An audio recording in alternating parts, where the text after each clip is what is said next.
क्या राजा दशरथ एक महान पिता थे? नमस्कार दोस्तों।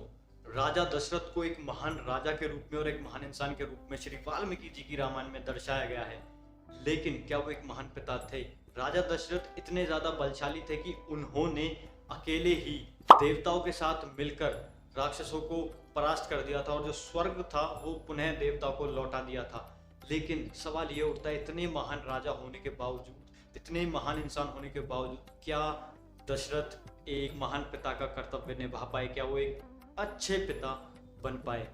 तो चलिए चीज़ों को थोड़ा रिवाइंड करते हैं और फिर हम जानते हैं कि क्या दशरथ वाकई में एक महान पिता थे या फिर नहीं।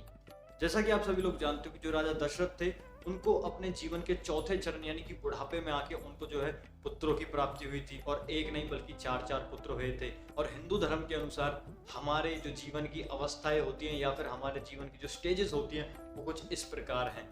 राजा दशरथ थे वो जीवन की चौथी स्टेज पे आने के बाद एक पिता बन पाए थे और अक्सर ये कहा भी जाता है कि उनके जैसा पिता शायद ही कोई होगा। जी हाँ, लेकिन अब बात ये आती है, अगर वो एक महान पिता थे तो उन्होंने श्री राम को वनवास क्यों भेजा? क्यों उन्होंने श्री राम को, और सीता जी तो खैर उनके साथ गई थी और जो लक्ष्मण जी थे उनके साथ गए थे, श्री राम को उन्होंने वनवास क्यों दिया? एक कहानी के अनुसार जो दशरथ थे वो श्री राम को कभी विद्या के लिए भी नहीं भेजना चाहते थे, यानी कि गुरुकुल भी नहीं भेजना चाहते थे। लेकिन जो रानियां थी उनकी, उन्होंने हट करके जो है राम को गुरुकुल भेजा। तो इस कहानी से पता लगता है कि वो श्री राम से कितना ज़्यादा प्यार करते थे कि वो उन्हें शिक्षा के लिए भी अपने से दूर नहीं भेजना चाहते थे। जब श्री राम जी वनवास जा रहे थे तो राजा दशरथ ने कभी अपने मुख से ये कहा ही नहीं कि राम तुम वन चले जाओ। वो जब तक श्री राम घर से बाहर पैर रखते तब तक उनके मुंह से सिर्फ एक ही शब्द निकलता रहा, वो था राम तुम मत जाओ, तुम रुक जाओ। राम जा रहा है, मेरा राम जा रहा है, मेरे राम को रोको, मेरे राम को रोको, मेरे राम को रोको, राम राम राम मेरा। लेकिन बात यहाँ पे ये है कि फिर श्री राम बिना उनकी आज्ञा के वन क्यों गए? क्योंकि जो रघुकुल था उसमें एक प्रथा थी और वो थी रघुकुल रीति सदा चली आई, प्राण जाए पर वचन न जाए। जी हाँ, जैसा कि हमने रामायण के अंदर भी ये चीज़ सुनी है कि ये प्रथा थी जिसके अनुसार अगर किसी रघुकुल के इंसान ने, जैसे श्री राम या फिर दशरथ, लक्ष्मण, इनमें से किसी ने अगर वचन दे दिया किसी चीज़ को पूरा करने का तो अपनी जान दे के भी उस वचन को पूरा करेंगे।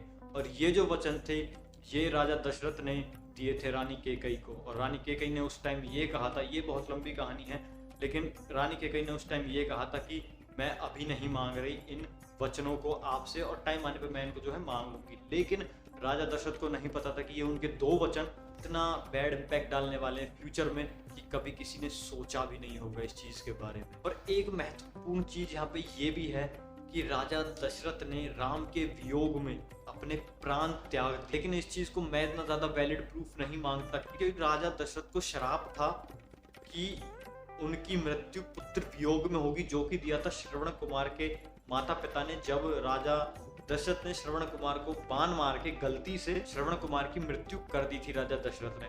तो मेरे को ऐसा लगता है ये इतना ज़्यादा वैलिड प्रूफ नहीं है, ये एक श्राप था। लेकिन अब बात आते है कंक्लूजन पे और मेरी क्या राय है इस बारे में। तो अकॉर्डिंग टू मी राजा दशरथ एक बहुत ही अच्छे और एक महान पिता भी थे। और मुझे ऐसा लगता है कि राजा दशरथ जैसा पिता ना तो पहले हुआ है और ना कभी आगे हो। और आपका श्री दशरथ के बारे में क्या विचार है आप लोग मुझे नीचे कमेंट बॉक्स में बता सकते हैं। Thank you so much, all the best.